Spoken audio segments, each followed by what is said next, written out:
عربوں پر جب قرآن پاک نازل ہوا تو اس کے قرآن پاک عرب سے جب عجم کی طرف آنا شروع ہو گیا، تاریخ میں جن کے نام آتے ہیں ان میں سب سے پہلے حضرت ابو الاسود ولی رحمۃ اللہ علیہ۔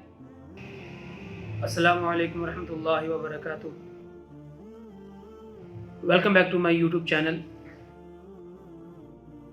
امید ہے کہ آپ سب خیر و عافیت سے ہوں گے۔ جیسا کہ آپ لوگوں کو علم ہے کہ ہم لوگوں نے الحمدللہ 2 اسباق پڑھ لیے۔ پہلا سبق تھا ہمارا حروف مفردات، دوسرا تھا حروف مرکبات، وہ ہم نے پڑھ لیے۔ اب ہمارا جو تیسرا ہے وہ ہے حرکات کے اوپر۔ قرآن پاک کے اندر جو حرکات ہیں یہ بہت اہمیت حاصل رکھتا ہے۔ حرکات کو پڑھنے سے پہلے میں آپ کو تھوڑا سا تاریخ میں لے جاتا ہوں۔ آپ لوگوں کو علم ہوگا کہ جب عربوں پر جب قرآن پاک نازل ہوا تو اس کے اوپر نہ نقطے تھے، نہ زبر زیر پیش، نہ شد اور نہ مد، کچھ بھی نہیں تھا،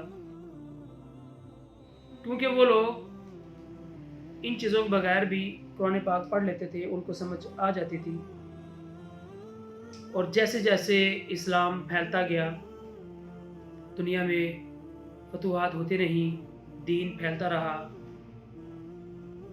قرآن پاک عرب سے جب عجم کی طرف آنا شروع ہو گیا تو عجمی یعنی کہ جیسے ہم لوگ ہیں، ہم عربی زبان کے یعنی کہ ہماری جو مادری زبان ہے وہ عربی نہیں ہے تو ہمیں عجمی کہا جاتا ہے۔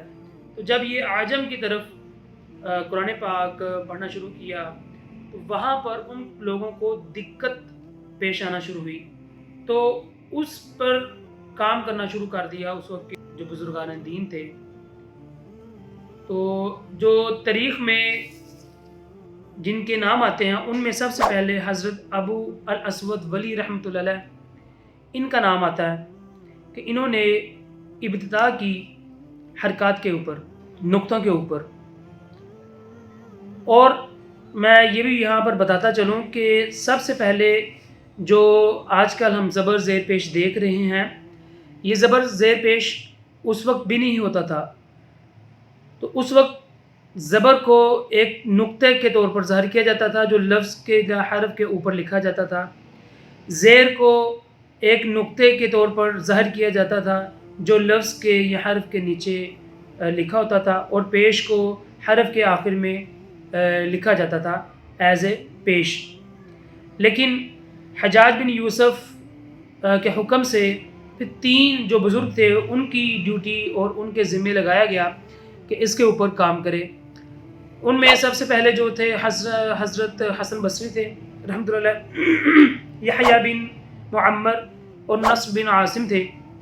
انہوں نے ان کے اوپر بہت کام کیا اور ان کو اختتام تک لے گئے، اور وہاں پر نقطوں کی بجائے انہوں نے زیر زبر پیش کو ایک باقاعدہ شکل دی، جیسی شکل ہم آج کل زبر زیر اور پیش کے اوپر دیکھ رہے ہیں، وہ اس وقت انہوں نے دینا شروع کر دی تاکہ عجمیوں کو اس کے اوپر تنگی نہ ہو، پڑھنے میں آسانی ہو، سمجھنے میں آسانی ہو۔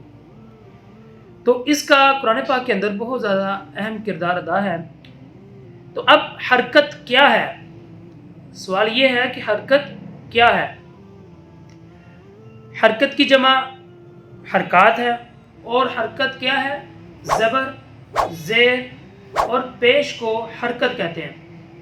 قرآن پاک کے اندر آپ لوگوں نے بھی دیکھا ہوگا کہ جہاں پر زبر زیر پیش آ جائے تو ہم تو اس کو پڑھتے ہیں، لیکن اس کو ایز اے حرکت ہم یعنی اس کی ڈیفینیشن کریں گے۔ اچھا، اس کے بعد سوال یہ پیدا ہوتا ہے کہ ان کو پڑھنا کیسے ہے؟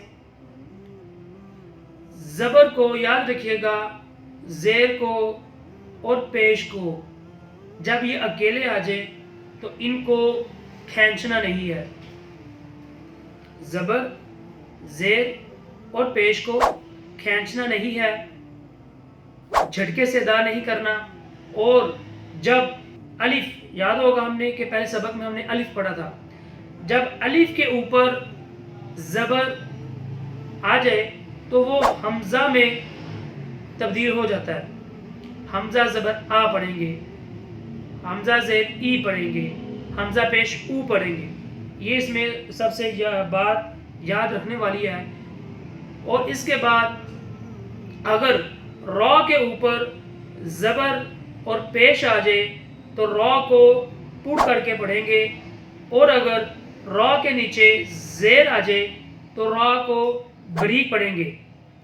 یہ اس میں چند باتیں تھیں جو آپ لوگوں کے گوشوار کرنی تھیں.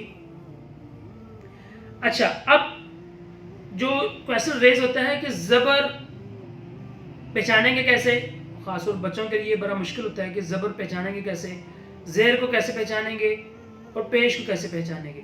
تو زبر یاد رکھیے گا ہمیشہ حرف کے اوپر آتا ہے، زیر حرف کے نیچے آتی ہے، اور پیش بھی حرف کے اوپر ہی آتا ہے لیکن وہ گول کر کے اس کو پڑھا جاتا ہے اور لکھا جاتا ہے.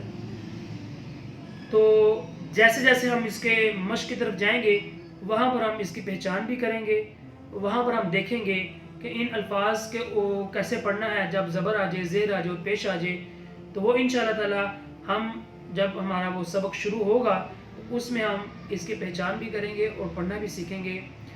تو مجھے دے اجازت، اللہ نے کے بان.